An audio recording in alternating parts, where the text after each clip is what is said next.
ഇന്ന് നമ്മൾ ice cream stick കൊണ്ട് ഒരു ഫ്ലവർ പോട്ട് ഉണ്ടാക്കാൻ പോവുകയാണ് കേട്ടോ. ഞാനും ശിഖക്കുട്ടിയും കൂടിയാണ് ഉണ്ടാക്കുന്നത്.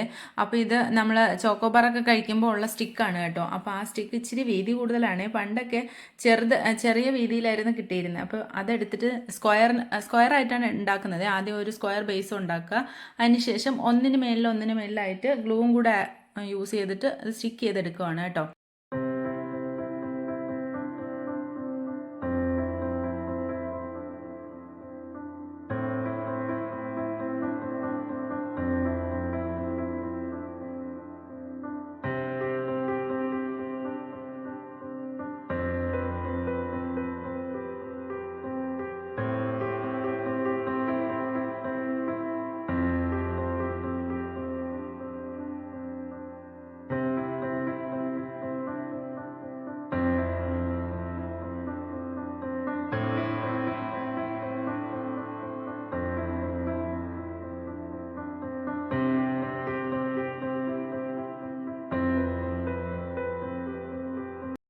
ഇപ്പോൾ നമ്മൾ അതെല്ലാം ഫിനിഷ് ചെയ്തിട്ടുണ്ട് കേട്ടോ.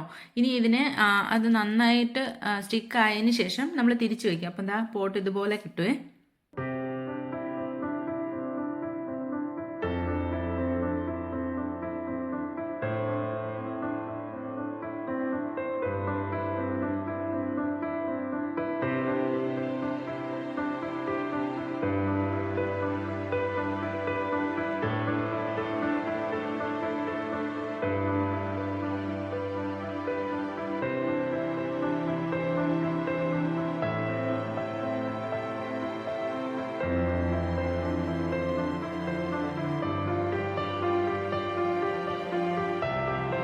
ഈ കാണുന്ന ഫ്ലവർ ഞങ്ങൾ രണ്ടുപേരും കൂടി ഉണ്ടാക്കിയതാണ്. അപ്പോൾ അടുത്ത വീഡിയോയിലൂടെ കാണുന്നവരെ ബൈ.